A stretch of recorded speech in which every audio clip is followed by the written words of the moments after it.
Hello नमस्कार, मैं बबली गोस्वामी आपके अपने channel NCERT for all exams में आप सभी का स्वागत करती हूँ। हमारा एनसीईआरटी सीरीज चल रहा है, साथ में सीडीपी और लैंग्वेज क्लास भी चलेगा और इसी मंडे से ही स्टार्ट होगा। अब हमारा वीडियो एक दिन में 2 से 3 वीडियो आ सकता है, तो आप उसको देखिएगा, चैनल सब्सक्राइब कर लीजिएगा और बेल आइकन प्रेस कर दीजिएगा, तभी आपको नोटिफिकेशन मिलेगा। ओके, तो आज का बहुत ही इंपॉर्टेंट चैप्टर है और चैप्टर का क्लास भी बहुत इंपॉर्टेंट है। क्लास 8 है आज का वीडियो, क्लास 8 का चैप्टर 1 और इसके सारे चैप्टर बहुत ही इंपॉर्टेंट है। अगर आपने 6-7 में कायदे से नहीं पढ़ा, वैसे वहां से समझ एक डेवलप होती है लोकतंत्र को लेकर, डेमोक्रेसी को लेकर कि क्या है, कैसे काम होता है। लेकिन यहाँ पे संविधान के बारे में हम लोग बात करेंगे और जो इसकी विषय सूची है वो देख लेते हैं कि क्या क्या पढ़ेंगे इस क्लास 8 में ही पूरा। तो इसमें यूनिट 1 में हम लोग पढ़ेंगे एक भारतीय यूनिट 1 में भारतीय संविधान और धर्म निरपेक्षता क्या है, इसके बारे में पढ़ेंगे। और इसी के अंतर्गत पढ़ेंगे चैप्टर 1 भारतीय संविधान धर्म निरपेक्षता की समझ। और यूनिट 2 में संसद तथा कानूनों का निर्माण। हमेशा जो भी चैप्टर आप जो भी क्लास का जो भी सब्जेक्ट पढ़ने जा रहे हैं, अगर जो आप विषय सूची में आप ये देख लीजिए क्या क्या पढ़ेंगे तो इंटरेस्ट बना रहता है। इसलिए हमेशा विषय सूची एक बार पढ़ लेना चाहिए, तब लगता है कि अच्छा ये पढ़ने के बाद ये पढ़ेंगे। भारतीय संविधान के बाद धर्म निरपेक्षता की समझ पढ़ेंगे, संसद तथा कानून का निर्माण पढ़ेंगे। तो इसलिए मैंने सोचा कि विषय सूची पहले ही बता दी जाए। ओके, संसद तथा कानूनों का निर्माण, संसद तथा कानूनों का निर्माण इसके अंतर्गत पढ़ेंगे। और इसमें पढ़ेंगे न्यायपालिका, इसमें न्यायपालिका बस एक चैप्टर है यूनिट 3 में। और सामाजिक न्याय और हाशिए की आवाजें, यानी जो बहुत पिछड़ा हुआ समाज था उसकी आवाज संविधान ने सुनी और उसके लिए कुछ कानून बनाए। हास्याकरण की समझ क्या होता है, हास्याकरण से निपटना, कैसे निपटा जाएगा। आर्थिक क्षेत्र में सरकार की भूमिका, इसके अंतर्गत हम लोग पढ़ेंगे जन सुविधाएं, कानून और सामाजिक न्याय। तो ये सारी चीजें हम लोग पढ़ेंगे। ओके, आप इसको अगर स्क्रीनशॉट लेना चाहे तो ले लीजिए, ताकि पता रहे क्या क्या पढ़ना। और ये सारे बहुत ही इंपॉर्टेंट है। ओके, ले लीजिए, आगे बढ़ते हैं। ये देखिए, ये सब लोग हैं जो संविधान निर्माण में जिनका योगदान था।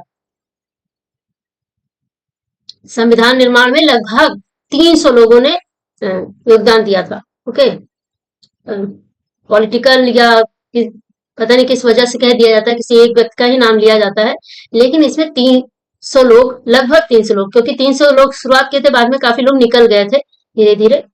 तो वो सारी हिस्ट्री है, क्यों निकले, क्या हुआ, पाकिस्तान और भारत का बंटवारा के समय, वो सब हम लोग आगे पढ़ेंगे इसी में।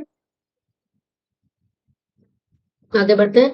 भारतीय संविधान, अब ये संविधान क्यों लिखा गया, क्या जरूरत थी, और ये सब इसमें पढ़ेंगे। और अन्य देशों में क्या चल रहा है उसी से इसमें पूरा तुलना किया जाएगा भारत के संविधान का। इसमें लिखा है, चूंकि 8th क्लास का है तो बच्चों के हिसाब से बना लिखा गया है कि समझ सके। फुटबॉल को लेकर उदाहरण दिया गया है। फुटबॉल खेल में अगर हम नियम न बनाए, कोई नियम न बनाए, तो फिर कैसे हार जीत का फैसला होगा। तो ये सब हम लोग स्किप करेंगे, क्योंकि पता है संविधान इसलिए भारतीय संविधान बनाया गया है। किसी भी देश का संविधान इसलिए होता है ताकि एक नियम पब्लिक को, जनता को मालूम रहे और जो सरकार है उस नियम के मुताबिक शासन करे। जैसे यहाँ पे मैंने पहले ही हाईलाइट कर दिया था मेन पॉइंट, जो लग रहा है कि हाँ इंपॉर्टेंट है। आधुनिक देशों में यह सहमति आमतौर पर लिखित रूप में मानी जाती है। अच्छा, जैसे जो भी नियम है अपने देश का, जो भी नियम एक तय किया गया है, वो लिखित रूप में है। और भारतीय संविधान सबसे विश्व का सबसे बड़ा लिखित संविधान है। कई ऐसे देश हैं जहाँ लिखित संविधान भी नहीं है। ओके, आमतौर पर लिखित रूप में पाई जाती है। जिस दस्तावेज में हमें ऐसे नियम मिलते हैं उसे संविधान कहते हैं। तो संविधान की डिफिनेशन हो गई कि जिस दस्तावेज में किसी देश के नियम मिलते हैं उसे संविधान कहते हैं। तो हम लोग क्लास 6-7 में सामाजिक और राजनीतिक जीवन के बारे में पढ़ ही लिया था। अब यहाँ पे हम लोग संविधान का पढ़ेंगे। किसी देश को संविधान की जरूरत क्यों पड़ती है। देखो, एनसीईआरटी की खासियत ये रही है कि पहले बेस बना के फिर पहले बेसिक से एडवांस तक भागती है। तो क्यों जरूरत है, कई बार दिमाग में आता होगा कि संविधान की जरूरत ही क्यों है। हमको तो जरूरत इसलिए है, हमें एग्जाम क्वालिफाई करना है ना, लेकिन अब सवाल आता है कि संविधान की जरूरत ही क्यों है। तो 1934 में भारतीय संविधान कोई बहुत जल्दी नहीं बन गया है, और ये सब पढ़ेंगे हम लोग कब बना, कैसे। आजादी से पहले ही इसका सब तैयारी हो गई थी। 1934 में भारतीय राष्ट्रीय कांग्रेस, उस समय की कांग्रेस, तब अध्यक्ष चेंज होते थे, कोई एक परिवार का, कोई एक फैमिली का अध्यक्ष नहीं बनता था। अब तो वही बनते हैं, अब इधर चेंज किए गए हैं, वो बात अलग है। 1934 में भारतीय राष्ट्रीय कांग्रेस ने संविधान सभा के गठन की मांग को पहली बार अपनी अधिकृत नीति में शामिल किया। तो ये पॉइंट याद रखिएगा, 1934 में माना था। केवल भारतीयों को लेकर बनने वाली एक स्वतंत्र संविधान सभा की यह मांग ये था कि सिर्फ भारतीय ही रहेंगे, क्योंकि भारतीय पर ही शासन करना, तो सिर्फ भारतीय ही इसमें रहेंगे, इस कानून को, इस संविधान को लिखने में। दूसरे विश्व युद्ध के दौरान और तेज हो गई। दूसरे विश्व युद्ध में जब लगा कि हाँ ये काफी खस्ता हाल है इंग्लैंड का, तो फिर और तेज हो गई मांग। जब दुश्मन को कमजोर समझता है तो दूसरा पक्ष हावी हो जाता है, तो ऐसा हुआ था। तब ये हुआ कि हमारा अपना होना चाहिए, यानी हमारा अपना, हमारे लोग, तो तुमको आउट कर देंगे। और अंततः दिसंबर 1946 1946 में संविधान सभा का गठन हुआ। तो ये भी याद रखिएगा, मैंने हाईलाइट किया है मेन पॉइंट। दिसंबर 1946 में संविधान सभा का गठन किया गया। दिसंबर 1946 से नवंबर 1949 के बीच संविधान सभा ने स्वतंत्र भारत के लिए नए संविधान का एक प्रारूप तैयार किया।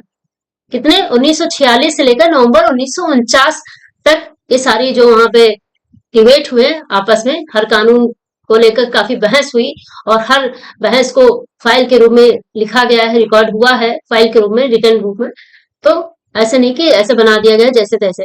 तो संविधान बनाने में बहुत सोच समझ के और हर वर्ग से लोगों को लिया गया है, हर वर्ग के लोग उसमें शामिल हुए। ये नहीं कि जनरल का था या अब इसी फॉर्म में बता रहे, जनरल से था, ओबीसी था, मुस्लिम था, हिंदू था, कौन, कोई एक नहीं, सब थे। एससी एसटी बाद में बना, तो एससी एसटी सब अलग हुए हैं, हम आज के फॉर्म में बता रहे हैं।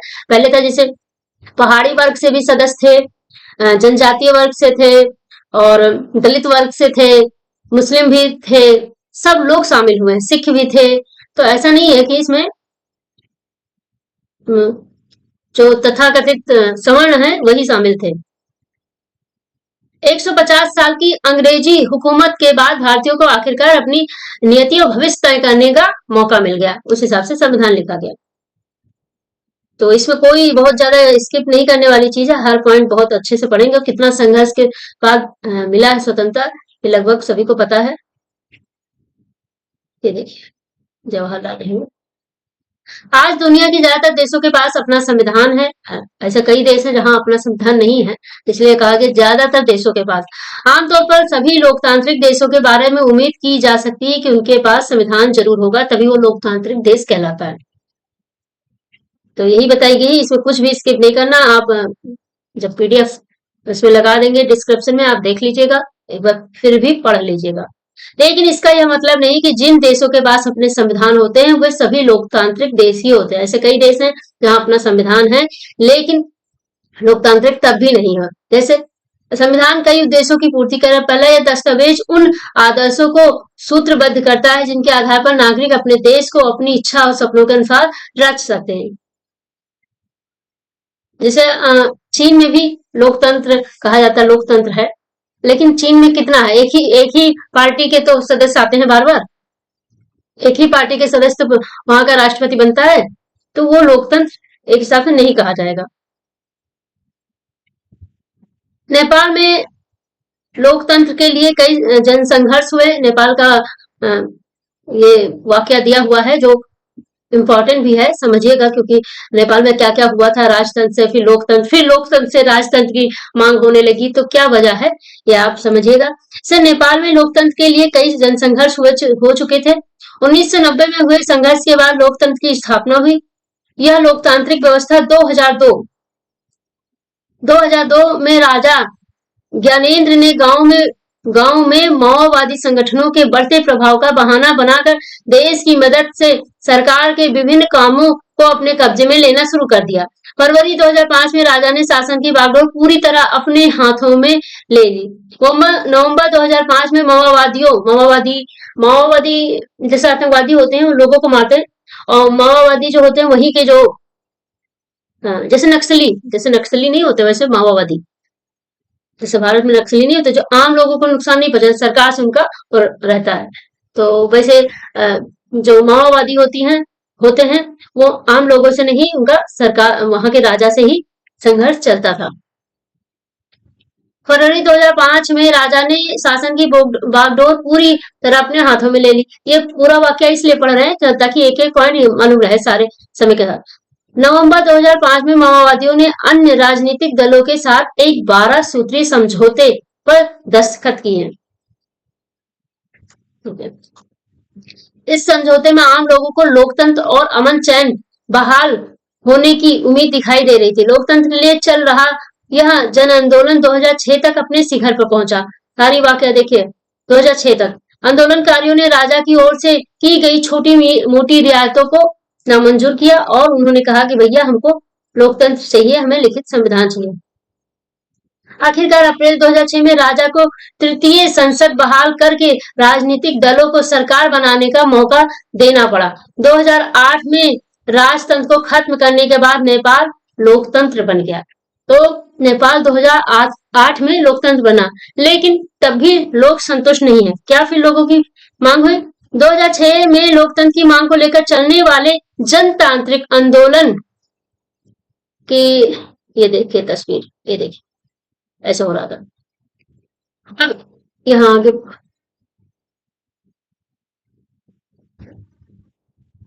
देखिए, ये सारे वाक्य यहाँ हुई, अभी आगे देखना। नेपाल के लोगों ने 2005 में अपने देश के लिए एक नया संविधान अपनाया, क्योंकि उस संविधान में जो नियम थे उससे संतुष्ट लोग नहीं थे। तो वो कहे कि हमें नया संविधान चाहिए। तो नेपाल में 2015 में, सॉरी 2015 में, यानी मोदी के आने के बाद न्यूज भी चली थी उस समय, 2015 में अपने देश के लिए नया संविधान अपनाया।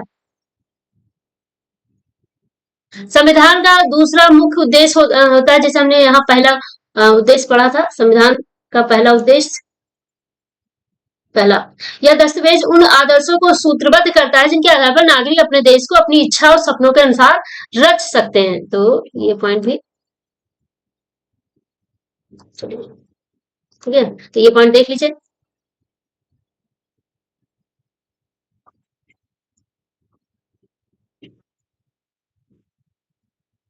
और दूसरा उद्देश्य क्या होता है? देश की राजनीतिक व्यवस्था को तय करना।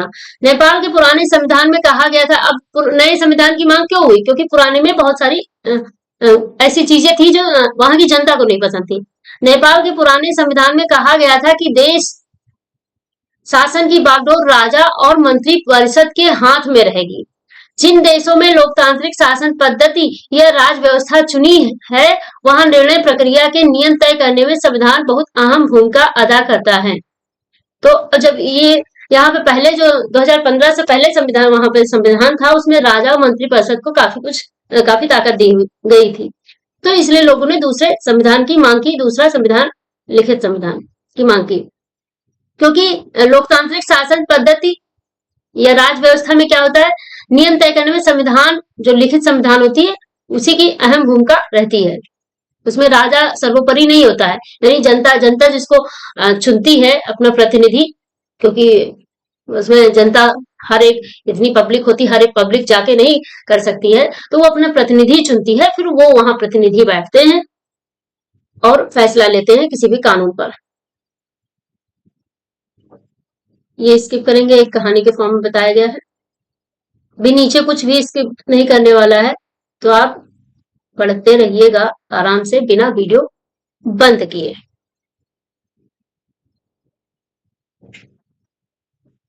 लोकतंत्र में संविधान का एक महत्वपूर्ण काम यह होता है कि कोई भी ताकतवर समूह किसी दूसरे या कम ताकतवर समूह या लोगों के खिलाफ अपनी ताकत का इस्तेमाल ना करे, इसलिए भी संविधान बनाया गया। और जो भी राजा होता है वो निरंकुश ना हो सके, नियम होते हैं, जैसे हमारे प्रधानमंत्री है, मुख्यमंत्री है, वो एक संविधान का नियम है और उस संविधान को हमारी जो कोर्ट है उसको फॉलो करवाना रहता है।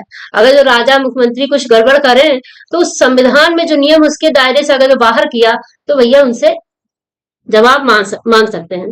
5 साल बाद तो पब्लिक का नंबर आएगा, तो अलग बात है। तो इससे जो प्रधानमंत्री मुख्यमंत्री हैं, जो राजनेता है, वो निरंकुश नहीं हो पाएंगे।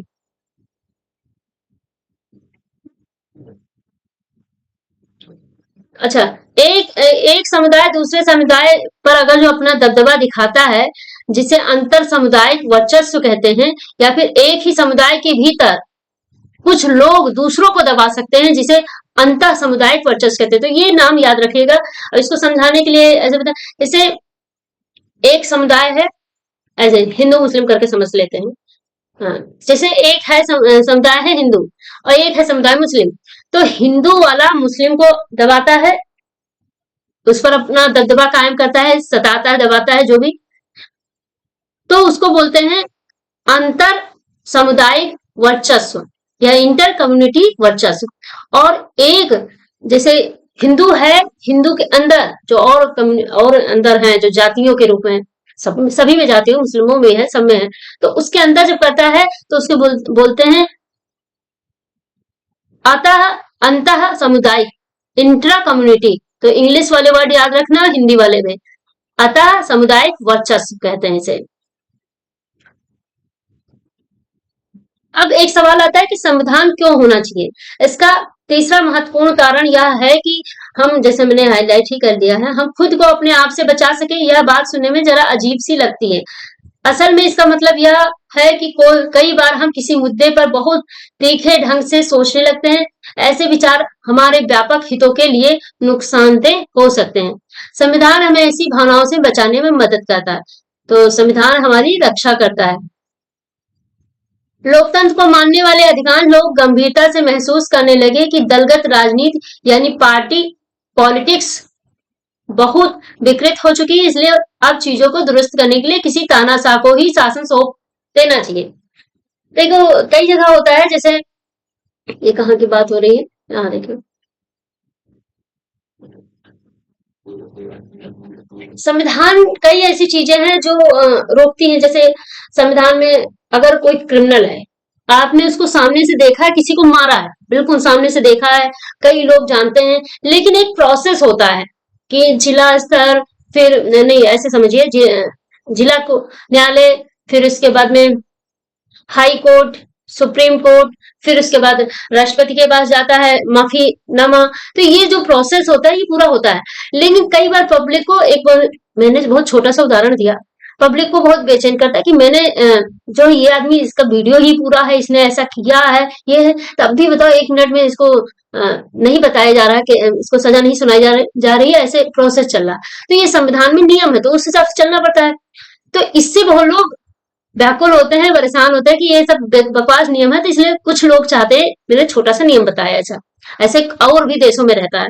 लोकतंत्र को मानने वाले अधिकांश लोग गंभीरता से महसूस करने लगे, इसलिए लोग आज भी महसूस करना है कि भैया यहाँ पे बहुत सारी खामियां हैं, इसलिए दलगत राजनीति वाली पार्टी पॉलिटिक्स जो है, ये वाला बंद हो जाए, और अब चीजों को दुरुस्त करने के लिए किसी तानाशाह यानी किसी किसी को राजा बना दिया जाए, और उसके हिसाब से उसके हाथ में पूरा शासन का बागडोर हो, तो सब कुछ सही हो जाएगा। क्योंकि राज्य व्यवस्था का अलग ही नियम होता है, सीधे पता चला सीधे दाग दो, सीधे फांसी लगा दो, ये सब होता है।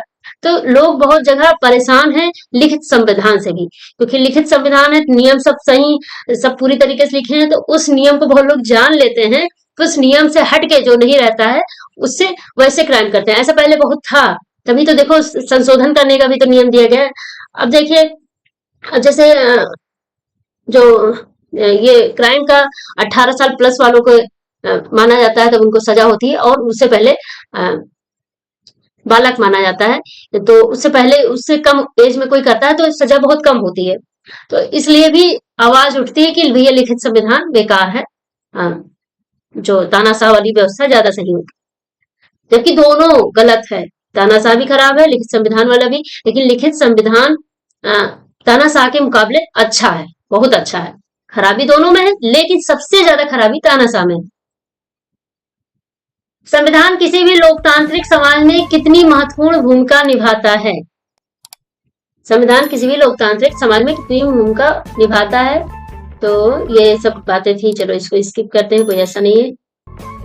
अब मेन पॉइंट पर आए, भारतीय संविधान मुख्य लक्षण। तो इसको हम दूसरे वीडियो में कवर करेंगे ताकि वीडियो बहुत लंबा ना हो।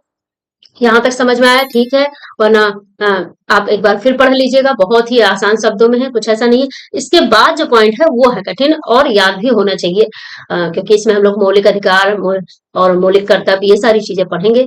ओके, सो अगर आप नोट्स बना सकते हैं बहुत अच्छी बात है, वरना आप नोट्स के लिए जो नंबर रिफ्लेक्ट हो रहा है उस पर संपर्क करिए और गिव मी नोट्स लिख दीजिए, जो भी नोट्स लेना है। जैसे एनसीईआरटी की दे रहे हैं 6 to 8 की, और सीडीपी दो दो आप खरीदनी पड़ेगी और लैंग्वेज आपको फ्री में मिल जाएगा।